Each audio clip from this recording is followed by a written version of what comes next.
Police അക്കാദമിയിൽ വനിതാ ഉദ്യോഗസ്ഥയ്ക്കെതിരെ ലൈംഗിക അതിക്രമം. തൃശൂർ രാമവർമ്മപുരത്തുള്ള പോലീസ് അക്കാദമി ആസ്ഥാനത്താണ് സംഭവമുണ്ടായത്. ഓഫീസിൽ വിളിച്ചു വരുത്തി അതിക്രമം നടത്തുകയായിരുന്നു.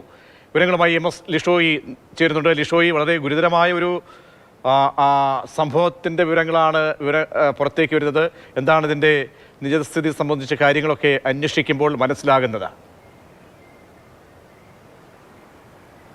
അതായത് വളരെ ഗുരുതരമായ ഒരു ആരോപണമാണ് ഹെഡ് കോൺസ്റ്റബിൾ റാങ്കിലുള്ള ഒരു വനിതാ ഉദ്യോഗസ്ഥ പോലീസ് അക്കാദമി ഡയറക്ടർക്ക് പരാതിയായി എഴുതി നൽകിയിരിക്കുന്നത്. ഇക്കഴിഞ്ഞ 17-ാം തീയതിയാണ് സംഭവം ഉണ്ടാകുന്നത്. 17-ാം തീയതി ഈ ഓഫീസ് കമാൻഡന്റ് റാങ്കിൽ ഉള്ള ഉദ്യോഗസ്ഥൻ, അതായത് പുറത്ത് സ്റ്റേഷൻ ഡ്യൂട്ടി എല്ലാം ചെയ്യുന്ന CI റാങ്കിലുള്ള ഒരു ഉദ്യോഗസ്ഥൻ്റെ അതേ റാങ്കിൽ വരുന്ന ഒരു ഉദ്യോഗസ്ഥൻ, ആ ഉദ്യോഗസ്ഥൻ ഓഫീസിലേക്ക് വിളിച്ചു വരുത്തിയ സമയത്ത് കുറച്ച് ഡോക്യുമെന്റ്സ് പ്രിന്റ് എടുക്കേണ്ടതുണ്ട് എന്ന് ആവശ്യപ്പെട്ടുകൊണ്ടാണ് ഈ ഉദ്യോഗസ്ഥയെ അങ്ങോട്ടേക്ക് വിളിച്ചു വരുത്തുന്നത്. അവിടെ എത്തിയ ഉടനെ തന്നെ ഈ ഉദ്യോഗസ്ഥയെ ദേഹത്ത് പിടിക്കുകയും തുടർന്ന് ലൈംഗികാതിക്രമം നടത്താൻ ശ്രമിക്കുകയും ചെയ്തു. ആ സമയത്താണ് ഈ ഉദ്യോഗസ്ഥ അതിനെ ചെറുക്കുകയും പിന്നീട് അവിടെ നിന്ന് പോവുകയും ചെയ്തു. പിന്നീട് തൊട്ടടുത്ത ദിവസം മറ്റു പ്രശ്നങ്ങളൊന്നും തന്നെ ഉണ്ടായില്ല. പക്ഷേ വീണ്ടും ഇത് ആവർത്തിക്കുകയും ചെയ്തു. 2 ദിവസത്തിന് ശേഷം വീണ്ടും ഇതേ കാര്യങ്ങൾ ആവർത്തിക്കുകയും അതിക്രമം നടത്തി എന്നുള്ള ഒരു പരാതിയാണ് നിലവിൽ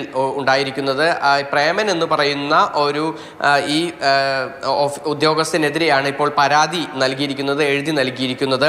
ഈ പരാതി നിലവിൽ പോലീസ് അക്കാദമിയിൽ ഇന്റേണൽ എൻക്വയറി നടക്കുകയാണ്. അതിന് ഈ പരാതിയിൽ കഴമ്പുണ്ടെന്ന് തെളിഞ്ഞാൽ മാത്രമേ പിന്നീട് പോലീസിന്, അതായത് മറ്റ് ലോ ആൻഡ് ഓർഡർ കൈകാര്യം ചെയ്യുന്ന പോലീസിന് ഈ കാര്യം കൈമാറുകയുള്ളൂ എന്നാണ് നമുക്കിപ്പോൾ നിലവിൽ മനസ്സിലാക്കാൻ സാധിക്കുന്നത്. വിയ്യൂർ പോലീസിലാണ് പരാതി ശരിക്കും നൽകേണ്ടതും അഥവാ ഇതുമായി ബന്ധപ്പെട്ട കേസ് എടുക്കുകയാണെങ്കിൽ കേസ് എടുക്കേണ്ടതും. പക്ഷേ വിയ്യൂർ പോലീസിന് നിലവിൽ ഇത് സംബന്ധിച്ച പോലീസ് അക്കാദമിയിൽ നിന്നും യാതൊരു അറിയിപ്പും ലഭ്യമായിട്ടില്ല എന്നാണ് നമ്മൾ വിയ്യൂർ പോലീസുമായി ബന്ധപ്പെട്ടപ്പോൾ അറിയാൻ കഴിഞ്ഞത്. എന്തായാലും നിലവിൽ ഈ ഉദ്യോഗസ്ഥ വളരെ ഗുരുതരമായ ആരോപണങ്ങളാണ് ഉന്നയിച്ചിരിക്കുന്നത്. അതിനോടൊപ്പം തന്നെ ഈ പരാതി എഴുതി നൽകിയതിനോടൊപ്പം തന്നെ ഈ പരാതിയിൽ ഉള്ള ഈ ലൈംഗികാതിക്രമം നടത്തിയ ഉദ്യോഗസ്ഥനെതിരെ കടുത്ത നടപടി എടുക്കണമെന്നും തനിക്ക് ഇനി ഇവിടെ തുടരാൻ കഴിയില്ലെന്നും അതുകൊണ്ട് തന്നെ ഈ കമ്പനിയിൽ നിന്ന് മാറ്റം വേണമെന്നും മാനസികമായി താൻ വളരെയേറെ ബുദ്ധിമുട്ടുകൾ അനുഭവിക്കുന്ന ഒരു സ്ഥിതിയാണ് നിലവിൽ ഉള്ളതെന്നും ഈ പരാതിയിൽ ഈ വനിതാ ഉദ്യോഗസ്ഥ പറയുന്നു.